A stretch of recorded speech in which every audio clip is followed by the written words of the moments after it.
Assalamualaikum warahmatullahi wabarakatuh. Bertemu kembali anak-anak bersama saya Ibu Suryaning Anggraini. Kali ini kita akan belajar tentang materi jarak titik ke bidang dalam ruang.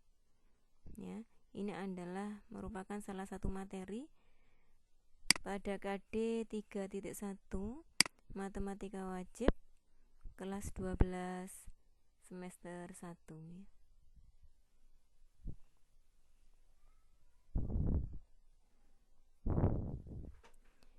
Oke, adapun kompetensi dasar untuk KD ini adalah mendeskripsikan jarak dalam ruang antar titik, titik ke garis, dan titik ke bidang. Kemudian untuk KD keterampilannya yaitu menentukan jarak dalam ruang antar titik, titik ke garis, dan titik ke bidang. Indikator capaian kompetensinya, nah ini ada 3 anak-anak. Yang 1 dan 2 sudah kita bahas di video yang sebelumnya. Nah, yang kali ini adalah yang 3.1.3 yaitu mendeskripsikan jarak titik ke bidang dalam ruang, dan 4.1.3 yaitu menentukan jarak titik ke bidang dalam ruang. Adapun cakupan materi di KD ini ada 3, yakni jarak titik ke titik, jarak titik ke garis, dan jarak titik ke bidang. Ini yang kita pelajari di pertemuan kita kali ini. Untuk jarak titik ke titik dan titik ke garis, silakan Anda bisa melihat kembali tayangan video saya yang sebelumnya. Baik, sebelum ke materi inti, ada baiknya kita mengingat kembali pengertian jarak. Jarak antara dua benda atau objek adalah panjang ruas garis terpendek yang menghubungkan kedua benda atau objek tersebut. Jadi yang perlu kita garis bawahi di sini adalah panjang ruas garis terpendek ya, yang menghubungkan kedua benda atau objek tersebut. Akibatnya, jarak antara dua titik ya bisa kita tentukan. Nah, di sini ada titik A dan titik B. Cara mendapatkan jaraknya adalah dengan cara menarik garis lurus ya, ruas garis lurus yang menghubungkan titik A dan titik B. Ini adalah panjang ruas garis terpendek anak-anakku ya.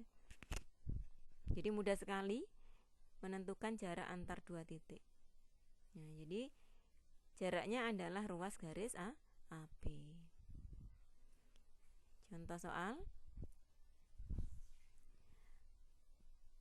Ruas garis yang mewakili jarak A ke B adalah ruas garis.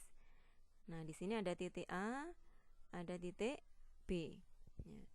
Ruas garis yang mewakili jarak A ke B tinggal ditarik garis saja, terbentuklah di situ ruas garis AB ya.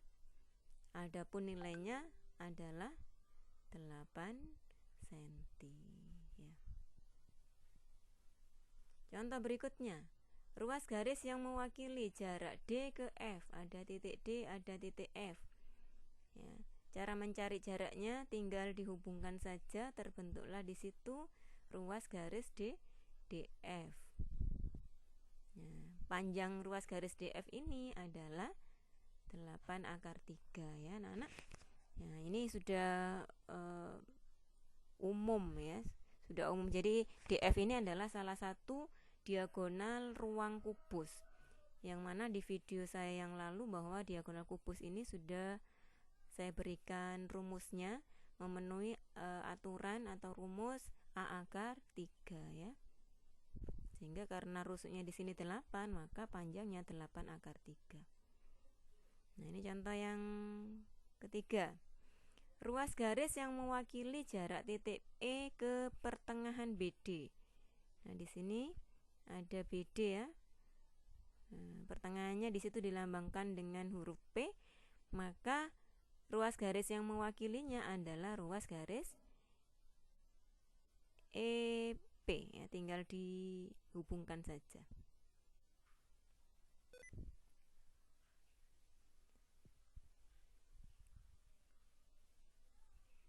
Maaf ya, ini sepertinya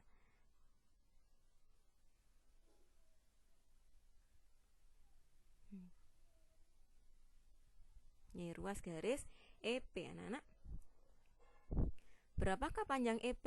Nah, panjang EP bisa kita tentukan dengan menggambarkan segitiga EAP. Nah, ini ya, menggunakan rumus Pythagoras. AP-nya adalah 4 akar 2 ketemu 96, EP di akar 96, 4 akar 6. Nah, ini sebenarnya juga bisa kita buatkan rumus umumnya anak-anak. Kondisi garis yang seperti ini ya, bisa EP, bisa GP, bisa FP gitu ya, HP. Ini panjangnya sama dan memenuhi rumus setengah A akar 6 ya. Karena A-nya 8, maka terbentuklah di sini EP panjangnya 4 akar 6. Oke, itu review tentang jarak antar titik ya. Sekarang coba review lagi jarak titik terhadap garis.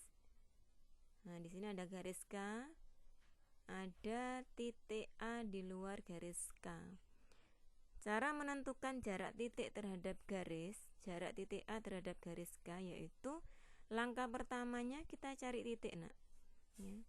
Titik A aksen. Yang bagaimana? Yang kalau kita tarik dari A ke A aksen, harus terbentuk ruas garis yang tegak lurus dengan garis K ya. Nah, dalam matematika A aksen ini kita sebut sebagai proyeksi titik A terhadap garis K. Adapun jarak titik A terhadap garis K ditunjukkan oleh ruas garis A aksen. Jadi yang garis berwarna biru ini, ruas garis berwarna biru ini adalah jaraknya anak-anak. Ya, jadi langkah pertamanya cari proyeksinya. Yang kedua, hubungkan antara titik dengan proyeksinya. Terbentuk ruas garis.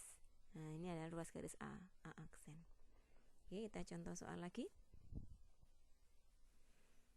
Ruas garis yang mewakili jarak F ke CD. F ke CD. Langkah pertama tadi adalah nyari proyeksinya ya. Atau mungkin begini. F itu ditarik kemana ya, gitu ya, pada garis CD, sehingga nanti dia akan tegak lurus dengan garis CD ya. Jadi yang tepat adalah ditarik ke C, sehingga C ini kita sebut sebagai proyeksi titik F terhadap garis CD ya. Maka ruas garis yang mewakili jarak F ke CD adalah ruas garis FC. Panjangnya berapa? Ya, panjangnya adalah 8 akar 2 karena ini diagonal sisi. Contoh berikutnya. Ruas garis yang mewakili jarak B ke CE.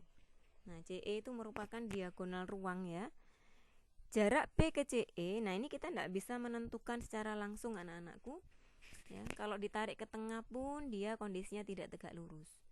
Nah, untuk gambar yang seperti ini, untuk kondisi yang seperti ini, ada trik yang bisa Anda lakukan, yaitu dengan menggambarkan segitiga yang mewakili atau segitiga yang diperoleh dengan jalan Anda menghubungkan titik dengan garis.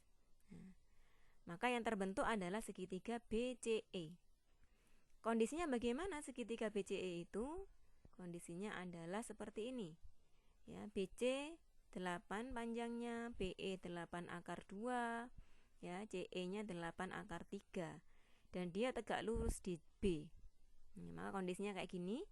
Nah, ditarik kemana dari titik B ya, ke CE supaya nanti dia terbentuk ruas garis yang tegak lurus CE.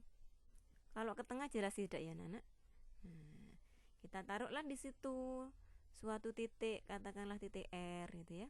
Nah, di sini kita tarik, kondisinya tegak lurus. Nah, maka jawaban dari soal ini, ruas garis yang mewakili jarak B ke CE adalah ruas garis BR. Adapun panjang BR, kita tidak bisa menggunakan Pythagoras anak-anak. Ya, bisanya adalah dengan menggunakan bantuan rumus luas segitiga. Ya, luas segitiga BCE sama dengan luas segitiga BCE, rumusnya sama. Tetapi alas dan tingginya kita ambil dari sudut yang berbeda, ya, sudut pandang yang berbeda. Yang pertama alasnya pakai BC, maka tingginya menggunakan BE. Yang kedua alasnya pakai CE, tingginya pakai BR. Oke. Kita masukkan nilainya. Setengah 8, 8 akar 2. Setengah 8, setengah kali 8 akar 3 kali BR. Sehingga BR-nya bisa, ini kita coret ya. BR sama dengan 8 dikali 8 akar 2 dibagi 8 akar 3 ya. Nah, kemudian kita rasionalkan, ketemulah 8/3 akar 6. Ini nak. Jadi jarak B ke garis CE adalah 8/3 akar 6 ya. Nah, ini juga kalau dalam kubus apa istilahnya, khusus ya, karena kubus itu adalah bangun yang khusus di mana rusuknya sama. Kondisi yang seperti ini sebenarnya bisa juga kita rumuskan ya. Nah, ini B ke CE itu memenuhi rumus bagaimana? A/3 akar 6. 8 tadi kan ada A-nya ya. Cuman kan mungkin kita terlalu banyak rumus yang dihafal ya. Jadi perlu kiranya kita mengerjakan seperti yang tadi.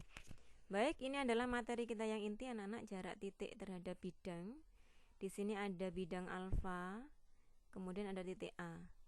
Bagaimana kita menentukan jarak titik terhadap bidang, atau dalam hal ini jarak titik A terhadap bidang alfa? Langkah awalnya sebenarnya sama ya dengan menentukan jarak titik terhadap garis ya, yaitu kita menentukan proyeksi titik terhadap bidang ya. Apa itu proyeksi?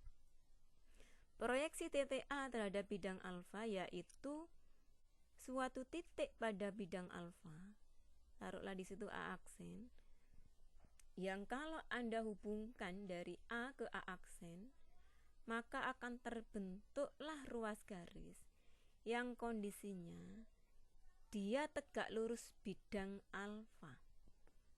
Nah, kapan suatu ruas garis itu tegak lurus bidang alfa? Kalau dia tegak lurus dengan minimal 2 garis pada bidang alfa yang melalui titik ini, nah, titik A aksen. Sebenarnya titik tembus ini ya, titik A aksen. Nah, ini tegak lurus kan? Tegak lurus K juga tegak lurus L. K dan L-nya pada bidang alfa. Jadi minimal seperti itu. A aksen disebut sebagai proyeksi titik A terhadap bidang alfa, sedangkan jarak A terhadap bidang alfa adalah panjang ruas garis A aksen atau ruas garis yang berwarna biru. Oke, kita latihan lagi. Langsung ke sini saja. Kubus ABCDEFGH, panjang rusuknya 10 cm. Ruas garis yang mewakili jarak titik A terhadap bidang BCGF. Ada titik A, ada BCGF, seperti ini gambarnya. Nah, di manakah proyeksi titik A terhadap bidang BCGF? Masih ingat tadi proyeksi anak-anak ya? Yaitu titik pada bidang BCGF yang kalau ditarik ruas garis dari titik A ke titik tersebut yang kita pilih tadi, maka terbentuk ruas garis yang tegak lurus bidang BCGF. Nah, kira-kira dari A ini akan kita tarik kemana ya supaya tegak lurus bidang BCGF? Apakah ke C? Apakah ke G? Apakah ke F? Atau di pertengahan? Atau di B? Oke ya, tepat sekali anak-anakku. Yang betul adalah di B ya. Kenapa? Karena di B di sini kalau kita tarik dari A ke B, maka dia kondisinya adalah tegak lurus BCGF. Nah, Anda bisa sambil melihat-lihat kamar Anda ya kalau kita bicara tentang bangun ruang seperti ini ya. Jadi seperti itu anak-anak. Nah, ini ya, ruas garisnya, ruas garis AB, nilainya adalah 10 cm. Oke, kita lanjutkan untuk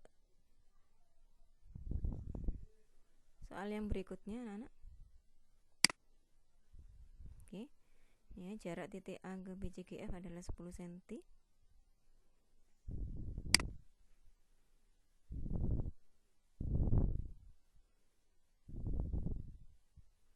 Oke, ini soal yang kedua. Ruas garis yang mewakili jarak E ke BDHF. Ya, BDHF.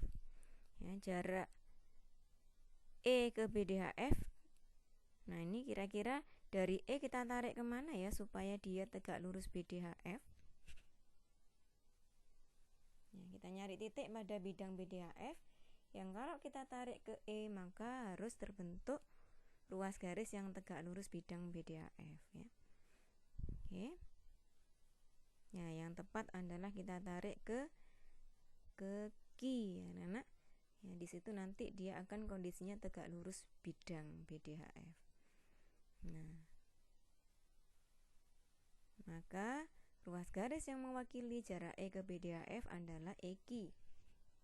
Adapun panjang EQ sama dengan setengah dari EG. EG 10 akar 2, maka EQ sama dengan 5 akar 2. Oke, kita lanjutkan. Contoh yang ketiga.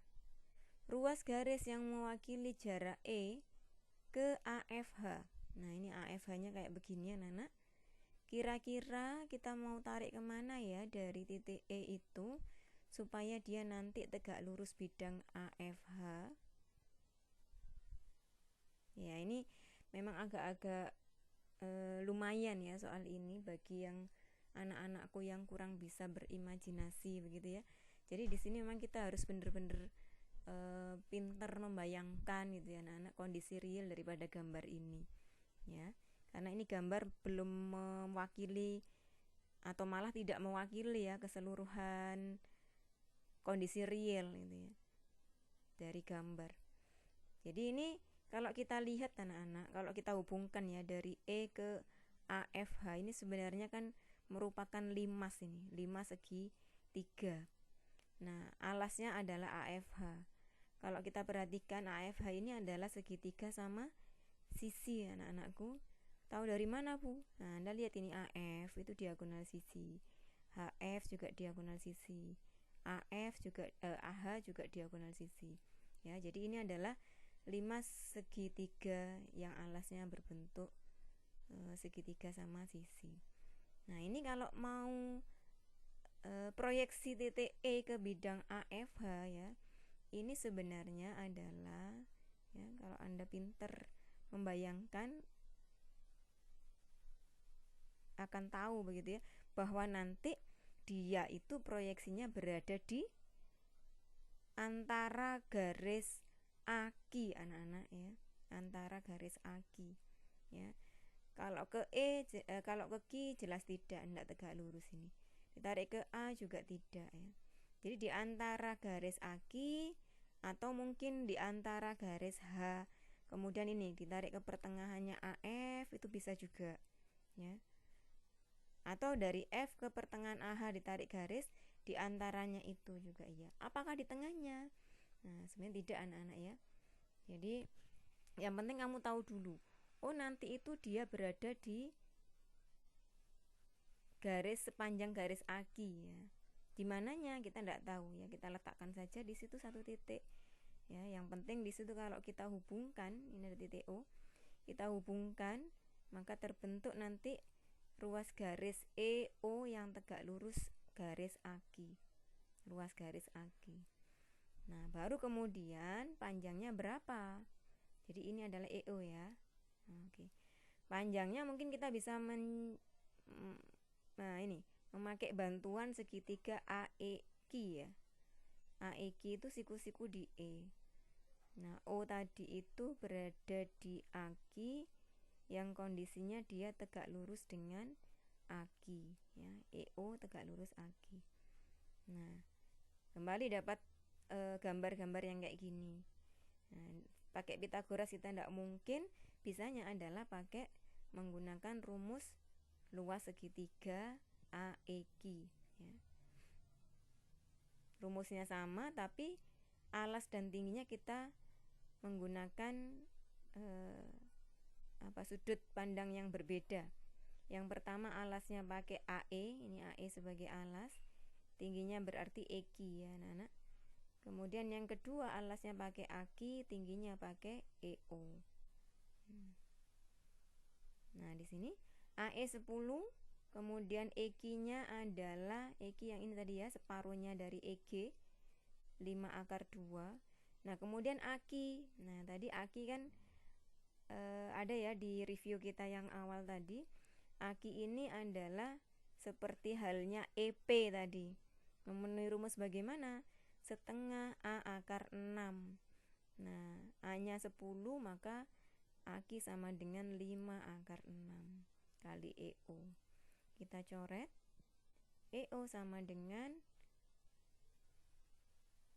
10 kali 5/2 per 5/6 ya. 5-nya kita coret, akar 2 dan akar 6 juga bisa kita coret. Terbentuklah 10 per akar 3. Adapun setelah dirasionalkan ketemulah 10 per 3 akar 3. Jadi jarak titik E ke bidang AFH adalah 10 per 3 akar 3. Nah, anak-anak, kondisi yang seperti ini untuk kubus, sekali lagi karena kubus itu istimewa ya, bisa sebenarnya kita rumuskan juga ya. Jadi sebenarnya EO ini anak-anak, kalau kita lanjutkan ya, kita tembuskan ke bidang AFH, itu nanti dia akan terus begitu sampai akhirnya dia itu memotong titik C anak-anak ya. Nah, Anda masih ingat berapa panjang EC? EC ini adalah diagonal ruang yang panjangnya adalah A/3.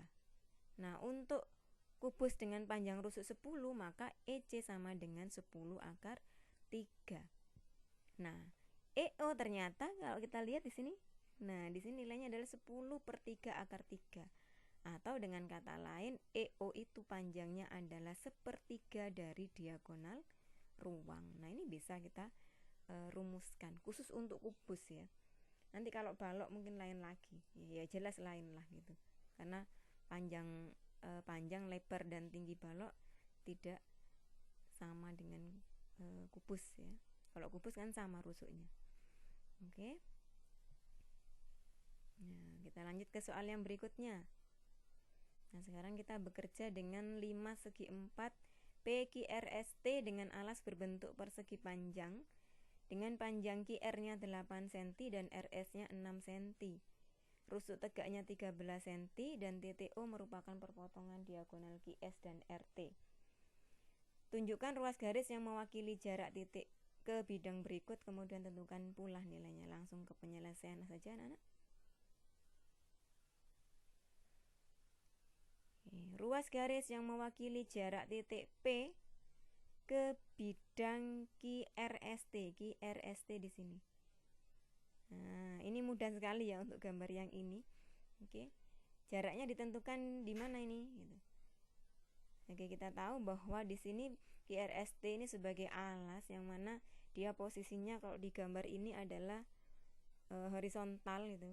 Maka P ini supaya dia tegak lurus bidang QRS harus kita tarik ruas garis yang vertikal dan menembus bidang QRST. Di manakah dia? Yaitu di O ya, kita tarik ke O. Jadilah ruas garis PO. Nah, ini tidak muncul ya ruas garis PO harusnya. Oke. PO ini kalau digambarkan seperti ini, dia berada di pertengahan PQS ya. PQS ini segitiga sama kaki ya. Ini 13, ini 13. QS-nya belum tahu. Baik anak-anak, kita cari PO. PO kita bisa pakai ini, POS, pakai segitiga POS. Dia siku-siku di O. Maka PO sama dengan PO kuadrat sama dengan PS kuadrat dikurangi OS kuadrat. Nah, OS di sini kan kita belum tahu. OS ini adalah separuh dari QS ya. Oke, di sini ada 8, ada 6. QS-nya bisa dicari menggunakan Pitagoras lagi, karena tadi disebutkan bahwa alasnya berbentuk persegi panjang. Kalau persegi panjang maka di sininya siku-siku anak-anak. Oke, kita masukkan nilainya. Oke, ketemulah 100 ya. QS sama dengan akar 100 atau 10. Nah, ini kalau dihitung sebenarnya untuk Pitagoras yang memenuhi triple Pitagoras yang umum seperti ini, tidak Anda hitung pun sudah bisa dimaklumi. Ada 6, 8, di sini pasti 10. Nah, ini adalah pengembangan dari triple 3, 4, 5. Ya, 3, 4, sisi miringnya 5. Kalau masing-masing kita kali 2, maka terbentuk triple 6, 8, 10. Nah, oke, kita lanjut ke sini. Ya, PO kuadrat sama dengan PS kuadrat dikurangi OS kuadrat. Maka PS sama dengan PS tadi kan 13 cm ya. Sedangkan OS-nya 5 cm. OS tadi adalah separuhnya QS. QS-nya 10. Oke, kita lanjutkan. 169 dikurangi 25. Nah, 144, maka PO sama dengan 12 ya, akar 144. Oke, semoga bisa difahami ya. Lanjut ke soal yang berikutnya.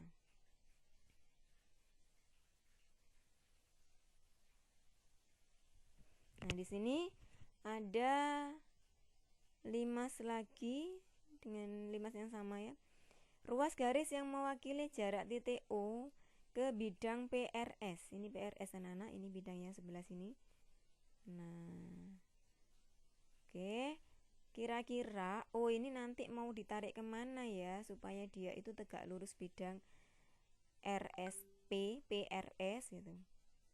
Apakah ke R, apa ke S, apa ke P, atau di mana gitu. Ya, ini hampir sama dengan yang di soal kubus tadi ya, E ke AFH tadi itu ya. Jadi kita bisa memperkirakan begitu bahwa O nanti supaya tegak lurus PRS, kita tariknya adalah ke ini, ke di antara garis.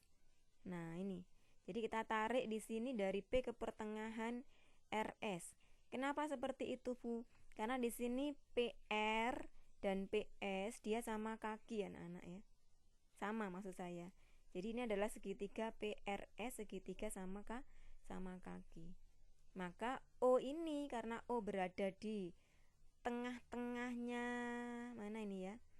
Jadi ini dari M kalau kita tarik ke sana kan dia sejajar dengan QR ini ya. Oke. Jadi dia itu nanti berada di antara PM. Apakah di M? Kalau di M jelas tidak ya. Jadi kondisinya kayak yang soal yang kubus tadi. Oke. Di mana itu? Mungkin akan lebih mudah kalau kita gambarkan dulu. Jadi ada segitiga POM. POM di sini siku-siku di O. Nah, OM tadi nilainya OM belum ada ya. Tapi OM ini nilainya bisa kita tahu dari ini. OM itu kan pertengahan ke sini. Berarti sama dengan separuh dari QR. Atau nilainya adalah 4. Nah, PO tadi sudah kita cari nilainya di soal yang pertama, yaitu ketemu 12 anak-anak. Berarti gambar saya ini kurang presentatif ya. Di sini 4, 12-nya kok sekian gitu. Harusnya lebih panjang lagi gitu. Tapi minimal sudah mewakili bahwa OM lebih pendek daripada PO. Oke. Nah, O supaya tegak lurus PM ditarik kemana? Ke tengah jelas tidak anak-anak. Nah, yang tepat adalah kita tarik ke satu titik, ya, taruhlah di sana, yang kondisinya harus tegak lurus dengan PM. Ya, taruhlah di situ ada titik N. Oke. Nah, lagi-lagi dapat soal yang kayak gini. Nah, kita bisa pakai luas segitiga POM dengan menggunakan alas dan tinggi yang berbeda. Yang pertama alasnya pakai apa nih? OM ya, OM, tingginya pakai PO. Yang kedua alasnya pakai PM, tingginya pakai ON. OM tadi sudah tahu 4 nilainya.